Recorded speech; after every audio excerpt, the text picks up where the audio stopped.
Olá pessoal, a gente está iniciando uma nova disciplina no nosso curso técnico em Química pelo Instituto Federal do Piauí. E essa nossa nova disciplina ela é chamada de Análise Química Quantitativa. Mas antes de nós darmos início a esse conteúdo, eu quero fazer uma apresentação. Eu me chamo Felipe Rosal, sou professor de escolas privadas da rede privada de Teresina. Sou formado pelo Instituto Federal do Piauí e mestrando da Universidade Estadual do Piauí. Falando um pouco da nossa disciplina, a análise química quantitativa, ela tem uma carga horária de 45 horas e ela vai ser dividida em 3 módulos, sendo que cada módulo vai ser de 15 horas.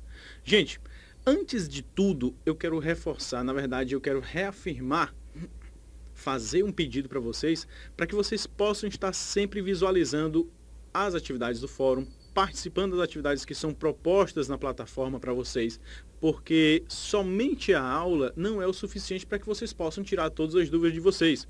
Talvez em algum momento da aula possa ficar alguma dúvida, e essas dúvidas serão tiradas durante os debates na plataforma, durante os debates ocorridos no fórum. Lá na nossa plataforma eu vou enviar questões, eu vou resolver questões juntamente com vocês. E todas as questões que estão previstas nas atividades presenciais, atividades de plataforma, fórum, serão debatidas. Mas para que isso aconteça, eu preciso muito da presença e da frequência de vocês nas plataformas. Não esqueçam disso. Então, gente, a nossa disciplina Análise Química Quantitativa, quando se fala em análise química quantitativa, nós temos que lembrar de soluções. Mas soluções, professor, eu não lembro de muitos conceitos sobre soluções. Antes de nós lembrarmos de soluções, começarmos a falar de soluções, a gente vai ver 2 aspectos que são chamados, ou melhor, 3 aspectos que são chamados de dispersões químicas.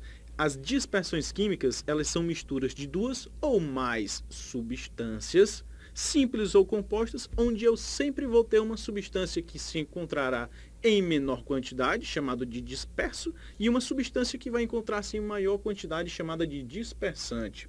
Dependendo do tamanho das partículas dispersas, eu posso classificar essas dispersões em 3 tipos principais. O primeiro tipo serão as soluções, segundo tipo colóides e o terceiro tipo suspensão.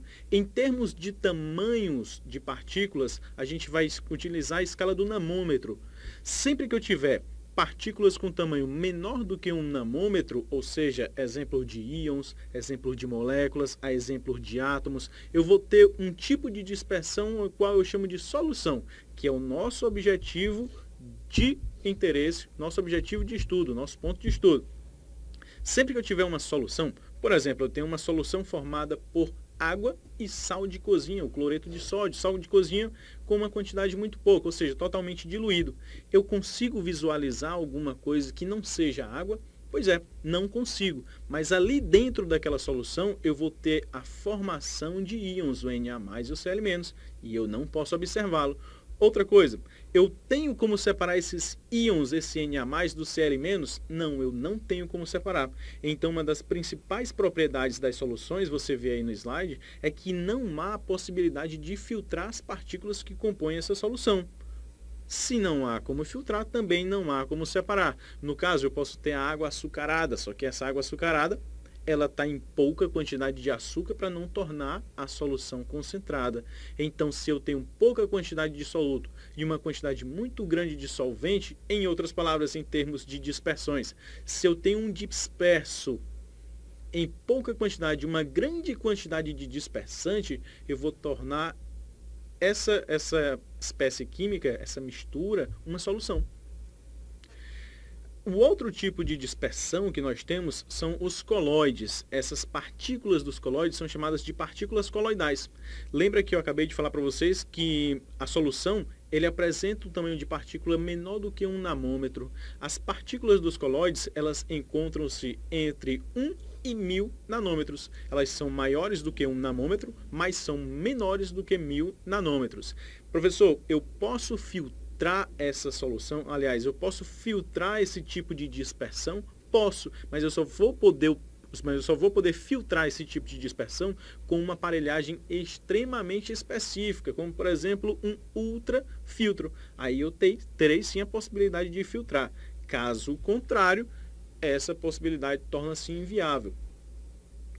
Eu tenho, diferentemente do que ocorre numa solução, na solução ela apresenta apenas uma fase. O que é apresentar apenas uma fase? Ela apresenta apenas um aspecto contínuo. É o fato de eu visualizar apenas a água, no caso da água e do sal de cozinha. Já no caso das dispersões do tipo colóide, eu posso observar duas fases suaves, mas eu posso sim observar duas fases. Já no terceiro tipo de dispersão, que são as suspensões, elas vão se diferenciar das outras duas, solução e colóide, pelo fato de suas partículas serem maiores do que 1000 nanômetros. Então, à medida em que eu tenho partículas maiores, a possibilidade de filtração e separação dessas partículas vão aumentando. Se eu posso filtrar uma substância e outra não, se eu posso filtrar uma substância e outra não, essa substância que eu posso filtrar, ela tem partículas que são visíveis, portanto eu posso visualizar mais de uma fase naquela solução. Por exemplo, um ar empoeirado, um ar sujo. Por exemplo, em determinada situação, você está em casa e tem uma determinada quantidade de poeira nos móveis. Esses móveis, eles podem ser limpos. E se você utilizar, por exemplo, um aspirador de pó, você observa que aquele ar que você está aspirando, que a máquina está aspirando, ela vai reter um pó. E esse pó, ele é exatamente um tipo de suspensão. O nome dessas partículas dispersas, ela é chamada de partícula ordinária. Então, não esqueçam disso, se eu posso separar, eu tenho uma possibilidade de ter mais de uma fase. Dentre esses três tipos de dispersões, a dispersão que vai nos interessar são as soluções. Mas o que são soluções, professor?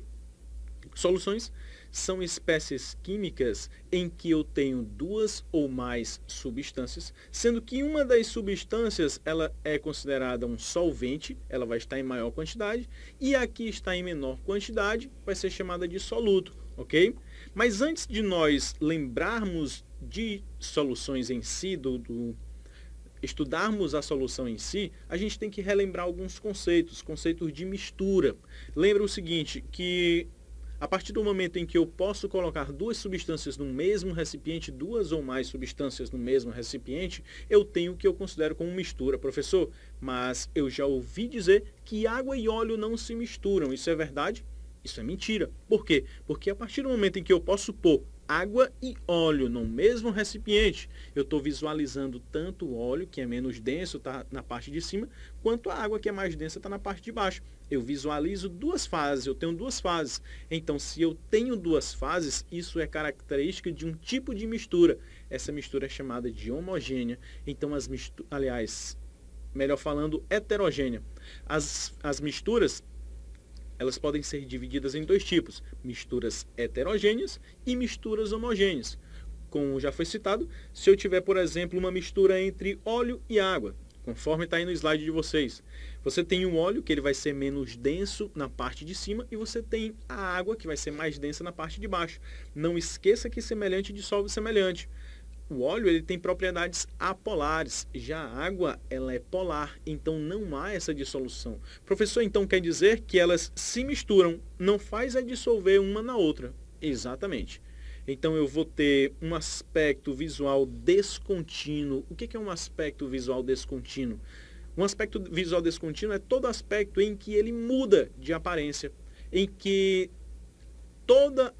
em todo o seu aspecto visual ele não vai ser igual, ele vai ter partes que vai ser diferente de outras regiões. É o que está acontecendo na água e do óleo. Na parte superior você tem uma concentração maior de óleo, que vai ser diferente da parte inferior, onde você tem água. Outro ponto característico das misturas heterogêneas: não apresentam as mesmas propriedades em toda a sua extensão. Essa é uma das principais características das misturas heterogêneas. Se você retirar, por exemplo, para análise laboratorial, só a parte superficial de uma mistura heterogênea envolvendo água e óleo, você vai observar que aquela propriedade que você retirou vai apresentar características principais de quem? Do óleo. já que você retirou apenas uma leve camada superficial para análise em laboratório. Agora, se você mergulhar o recipiente ao qual você vai retirar uma amostra para análise mais fundo, você vai retirar uma parte maior de água. E as propriedades dessa amostra para análise vão apresentar propriedades maiores de quem? Da água. Então você observa que numa mistura homogênea eu tenho propriedades variadas, ou seja, eu tenho aspectos diferentes em vários pontos da mistura. Eu tenho pontos de fusão e de ebulição, já vão ser variáveis. Densidade também vai ser variável. Então, várias propriedades físicas e químicas serão alteradas. Diferentemente do nosso objeto de estudo, que são as misturas homogêneas. Professor, mas você disse que o nosso objeto de estudo eram as soluções. Ótimo, são as soluções. É que misturas homogêneas e soluções são sinônimos. Quando se fala em mistura homogênea, tenham em mente que numa mistura homogênea, ela vai apresentar apenas uma fase. Na imagem de vocês estão vendo aí água, e nesse recipiente você está vendo a adição de quem? De açúcar. Esse açúcar adicionado em pouca quantidade vai conseguir se dissolver totalmente em água. E por mais que eu agite, por mais que eu faça qualquer movimento nesse recipiente para provocar uma precipitação, não vai ocorrer. Por quê? Porque eu tenho uma grande quantidade de solvente e uma pouca quantidade de soluto, tornando aquele aspecto visual da mistura contínuo. Ou seja, em qualquer ponto que eu pegar dessa mistura homogênea, eu vou manter as mesmas propriedades. Então, as principais características de uma mistura homogênea são: apresenta apenas uma fase, tem um aspecto visual contínuo e apresentam as mesmas propriedades em qualquer ponto. Digamos que você pegou de uma mistura homogênea, contendo água e açúcar, como está aqui na imagem, você tenha retirado 5 ml para análise laboratorial. Durante a análise laboratorial, você vai observar várias propriedades, como densidade, ponto de fusão, ponto de ebulição, e você vai ver que se você retirar em outro momento mais 5 ml de amostra, você vai perceber que eles vão ter as mesmas propriedades, ok? Então, eles apresentam aspecto visual contínuo, mesma fase, uma única fase e mesmas propriedades. Eu quero fazer um parêntese aqui, gente, para que nós possamos compreender algo que vai vir à frente, que são algumas fórmulas para cálculos de concentrações. Sempre que vocês visualizarem uma letra em que o índice seja 1, eu estou me referindo ao soluto, que é a quantidade, que é a espécie em menor quantidade na solução. Sempre que eu me referir a uma espécie com o índice 2, eu vou estar falando do solvente. Agora, se eu tenho uma espécie sem índice, eu vou estar falando da solução. Por exemplo, a massa do soluto ela pode ser representada por M1. A massa do solvente pode ser representada por M2. Agora, a massa total, que é a massa da solução, formada pela união da massa do soluto mais a massa do solvente, vai ser representada apenas pela letra M. Seguindo, gente, nós temos uma preparação, umas sequências de procedimentos laboratoriais para que ocorra essa preparação de soluções. Vocês vão ver aí no slide seguinte, as imagens vão ilustrar isso bem, que nós temos alguns passos que devam ser seguidos para que possam ser preparadas soluções. Vamos considerar a preparação de uma solução aquosa de água e sal. Então, eu tenho uma solução aquosa de água e sal. E o primeiro passo que eu tenho que fazer para poder preparar essa solução é medir a massa do sal, ou seja, o soluto. Outra observação, na maioria das vezes, a água ela sempre vai ser considerada solvente. Por quê? Porque a água é a principal substância componente das reações químicas do nosso organismo. Então, ela sempre que houver, ou melhor, na grande maioria das vezes, na maioria esmagadora das vezes, em que aparecer soluções aquosas, a água sempre vai ser solvente, ok? Então, aqui, ó, o primeiro passo, medida da massa do sal. Então, como é que eu vou fazer a medida dessa massa do sal? Vou utilizar uma balança. Utilizo uma balança e vou aos poucos medindo. O segundo passo é a transferência dessa massa pesada para um recipiente intermediário e eu vou fazer o quê? Vou acrescentar uma pequena quantidade de água, ou seja, eu pesei o sal, transferi esse sal pesado para um outro recipiente e nesse recipiente ao qual o sal foi transferido, eu adiciono uma pequena quantidade de água só para dissolver o sal. Quando eu adiciono apenas essa pequena quantidade de água, eu vou torná-la uma solução concentrada, ou seja, eu tenho muito soluto e pouco solvente. Posteriormente, num terceiro passo, eu já vou transferir essa solução concentrada para um recipiente de capacidade volumétrica conhecida. Já é o finalzinho ali, ó. A gente já está aqui na terceira, passando para a quarta imagem aqui, ó, no procedimento laboratorial. Então, é a transferência da solução concentrada para um recipiente de capacidade volumétrica conhecida e acréscimo de água até a marca do volume indicado no recipiente, obtendo um volume final de solução conhecida. Então, esses passos são os principais passos para nós obtermos uma solução em um laboratório. Esses passos foram obtidos para nós produzirmos uma solução aquosa de água e sal. Gente, compreendido esse procedimento laboratorial para a produção de uma solução, nós vamos começar a entrar de fato nas características das soluções. Uma das características das soluções, dos solutos, na verdade, é o coeficiente de solubilidade. Professor, coeficiente de solubilidade, o que é o coeficiente de solubilidade? Coeficiente de solubilidade é a quantidade máxima de soluto, capaz de se dissolver em determinada quantidade padrão de solvente. Digamos que o sal de cozinha, na forma como está exemplificado, a uma temperatura de 30 graus Celsius, o seu coeficiente de solubilidade seja de 36,3 gramas de sal por 100 gramas de água. Ou seja, a quantidade máxima de sal de cozinha, de cloreto de sódio, que eu posso dissolver em 100 gramas de água, que é uma quantidade padrão, a uma determinada temperatura, que é a temperatura de 30 graus Celsius, vai ser de 36,3 gramas. Então, se eu tenho um recipiente com 100 ml de água, a uma temperatura de 30 graus Celsius, a quantidade máxima que eu posso dissolver de sal de cozinha é de 36,3 gramas. A gente vai ver mais relações sobre isso. Então, imagine o seguinte, gente. Esse coeficiente de solubilidade, ele pode ser interferido, ele pode sofrer interferência de várias formas. Por exemplo, se eu tiver uma solução existente entre o gás e um líquido, segundo o nosso slide, para uma solução de soluto gasoso em solvente líquido, observa-se que o coeficiente de solubilidade do gás no líquido aumenta com a diminuição da temperatura. Olha só, em todos esses refrigerantes, nessas bebidas gaseificadas, é necessário, já está dizendo o nome, é necessário que haja um gás específico.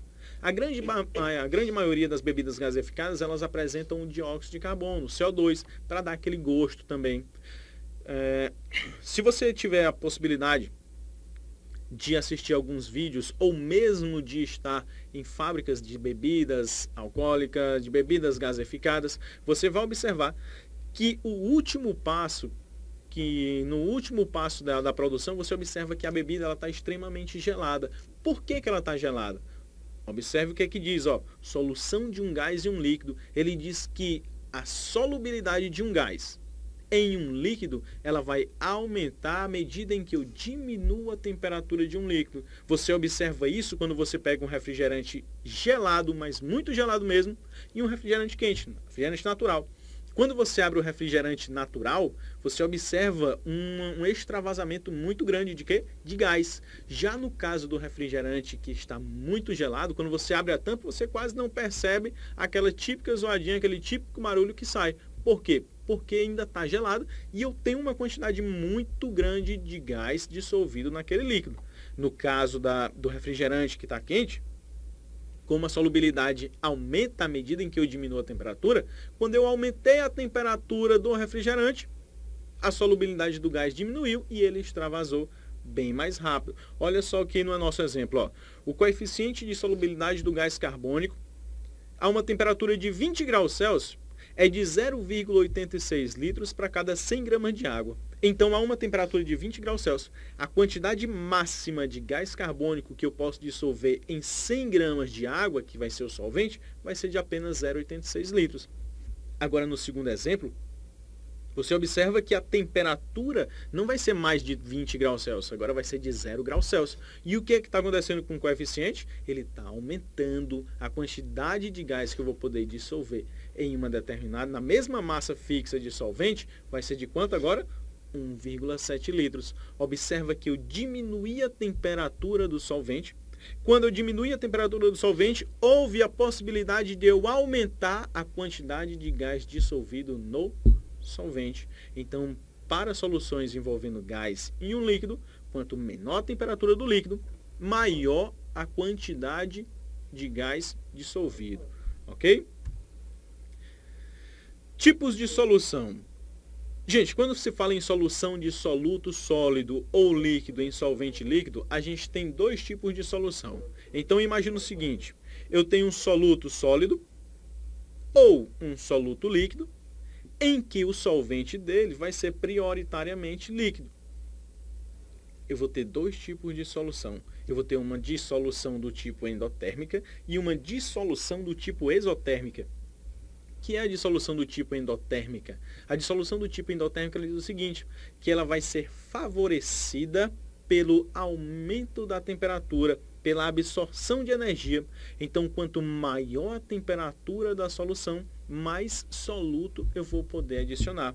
Dissolução endotérmica, dissolução que ocorre com uma absorção de energia e é favorecida pelo aumento de temperatura. À medida em que eu aumento a temperatura, eu aumento a quantidade máxima de soluto que eu posso solubilizar em determinada quantidade de solvente. Já no caso da dissolução exotérmica, vai ser o contrário da endotérmica. Quando eu aumentar a temperatura, eu vou diminuir o coeficiente de solubilidade. Então, quando eu aumento a temperatura, a quantidade de soluto que vai se dissolver em solvente vai ser menor, ok? Vai ser menor. E como é que eu posso favorecer essa dissolução? Diminuindo a temperatura, no caso das dissoluções exotérmicas, ok? Observa o seguinte, ó. A gente tem aí algumas substâncias. Se você observar, nós temos a temperatura, nós temos o eixo da temperatura e o eixo da solubilidade de gramas de soluto para cada 100 gramas de água. Observa o seguinte, gente, que à medida em que, na maioria das substâncias, à medida em que eu aumento a temperatura, a curva de solubilidade dessa substância, ela vai ascendendo, ela vai aumentando, ela vai crescendo, ela vai subindo. Ok? Ou seja, à medida em que eu aumento a temperatura, eu vou aumentando a quantidade de soluto que pode se dissolver em determinado solvente. Mas, Felipe, olha só, a gente tem um sulfato de sério. O sulfato de sério é o último, que está lá pertinho, ó, na solubilidade, está lá perto do 20, está saindo do 20. Se você observar, ele vai ser diferente de todas as outras substâncias. Porque se você pegar a glicina, alanina, cloreto de sódio, brometo de potássio, brometo de sódio, nitrato de potássio e o açúcar, você observa que à medida em que eu aumento a temperatura, a curva vai aumentando, ela vai ascendendo. No caso do sulfato de sério, quando eu aumento a temperatura, a curva ela vai decrescendo, ou seja, todas as curvas, todas as substâncias que estão aí, elas estão sendo favorecidas, a sua dissolução está sendo favorecida pelo aumento da temperatura, ou seja, são todas endotérmicas, com exceção do sulfato de sério, que vai ser exotérmica. Por quê? Porque à medida em que eu diminuo a temperatura, ou melhor, à medida em que eu aumento a temperatura de uma solução contendo sulfato de sério, eu diminuo a possibilidade de aumentar a quantidade de soluto na solução. Ou seja, eu diminuo o seu coeficiente de solubilidade, diminuo a quantidade de soluto que pode se dissolver em água. Essa daqui é a curva de dissolução. Dependendo do coeficiente de solubilidade de uma substância, as substâncias elas podem ser classificadas em 4 tipos principais. As soluções podem ser insaturadas, elas podem ser saturadas, elas podem ser saturadas com corpo de fundo ou supersaturadas. Mas qual é a diferença de uma para outra, Felipe? Gente, observa o seguinte, ó. Você tem o nitrato de potássio e ele diz o seguinte, que a quantidade máxima de nitrato de potássio a uma temperatura de 20 graus Celsius que eu posso dissolver em 100 gramas de água vai ser de 31,6 gramas. Ou seja, o coeficiente de solubilidade do nitrato de potássio a uma temperatura de 20 graus Celsius é de 31,6 gramas de nitrato de potássio para cada 100 gramas de água. No primeiro frasco, você está vendo aí na imagem, você tem um becker, né, na verdade. No primeiro becker, o que faz? O que acontece? Há uma adição de apenas 20 gramas. Há uma adição de apenas 20 gramas em 100 ml de água. Sempre que eu adicionar uma quantidade de soluto que vai estar abaixo do coeficiente de solubilidade, eu classifico essa solução como uma solução insaturada.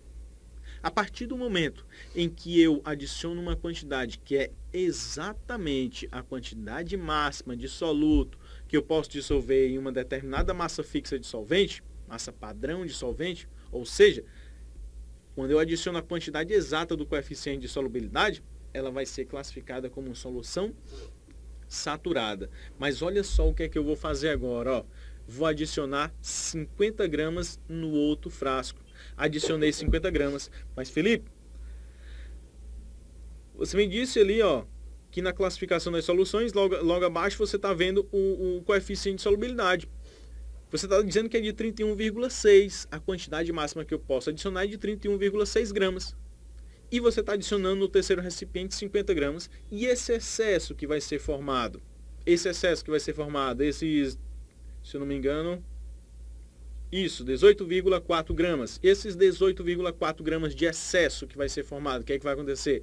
Ele vai formar uma estrutura que nós chamamos de corpo de fundo. Então, à medida em que eu vou adicionando soluto, ao qual essa quantidade que eu adiciono ultrapassa o coeficiente de solubilidade, vai haver a precipitação, vai haver a formação de uma espécie de substância química, que é chamada de corpo de fundo. Ou seja, a substância que vai sendo adicionada, ela não vai mais se solubilizar e vai se concentrar no fundo do recipiente. É o que está acontecendo, ó.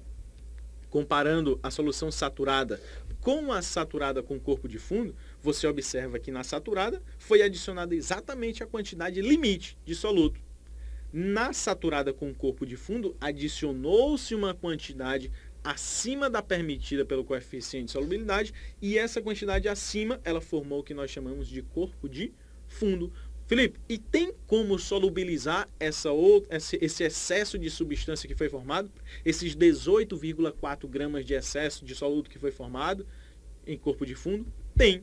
A ideia é que você, dependendo da solução, se ela for, por exemplo, uma solução endotérmica, lembra que a elevação da temperatura aumenta o coeficiente coeficiente de solubilidade? Então, à medida, se o nitrato de potássio, como fosse uma solução endotérmica, à medida em que eu aumentasse a temperatura desse sistema, eu iria solubilizar esse sal, ok?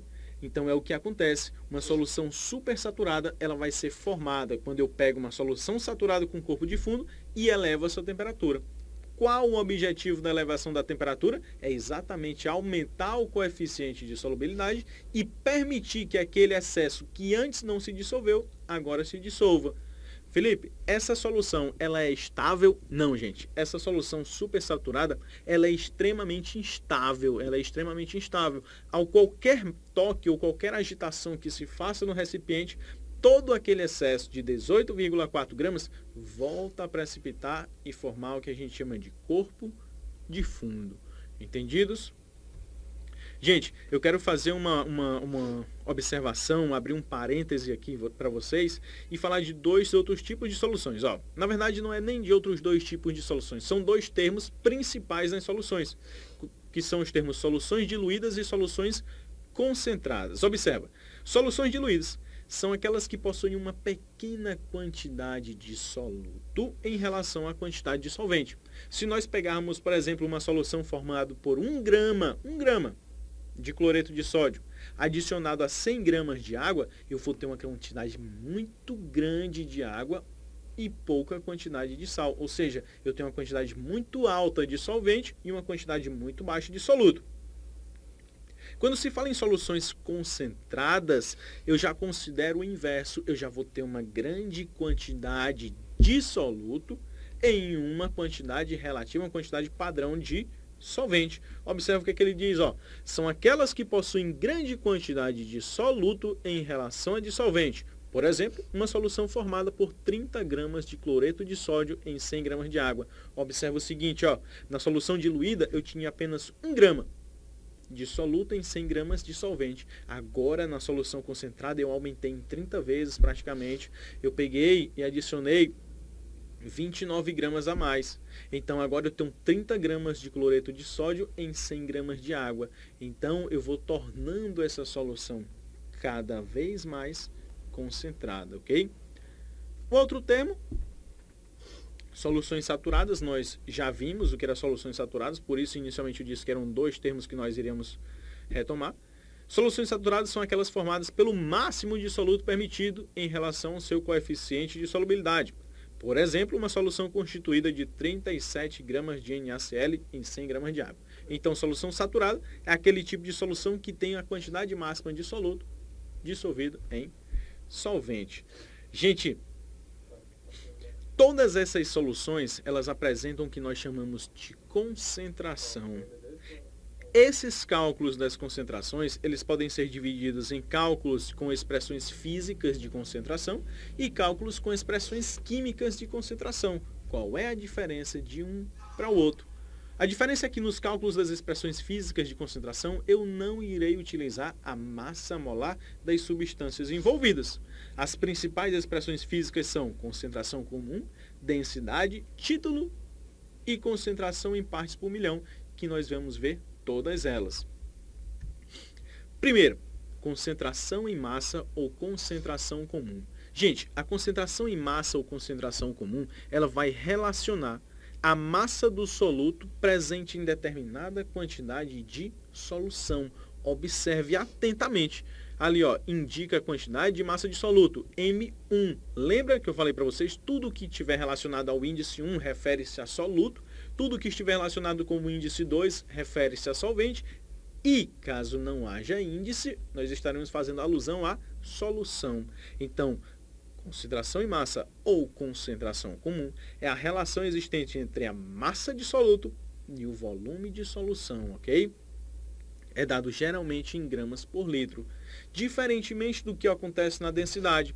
A densidade de uma solução, ela indica a relação entre a massa da solução e o volume dessa solução. Mas, Felipe, não são as mesmas equações? Não é sempre massa sobre o volume? Exato, é sempre massa sobre o volume. Tanto concentração quanto densidade. A diferença é que na concentração comum eu vou utilizar a massa do soluto. Já no caso da densidade eu utilizo a massa da solução. Então na concentração comum, massa do soluto sobre o volume. Na densidade, massa da solução sobre o volume da solução.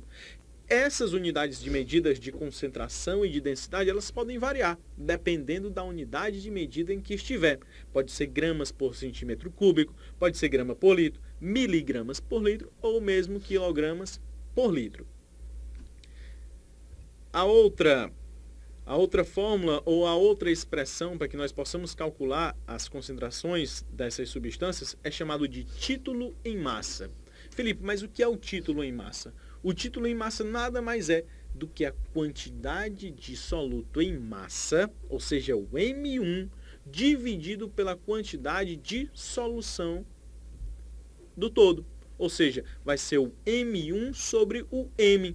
O M não é a solução, mas a solução não é formada pelo solvente e pelo soluto. Portanto, na segunda equação eu posso substituir. Ó, T vai ser igual a M1, que é a massa do soluto, dividido por M1 mais M2.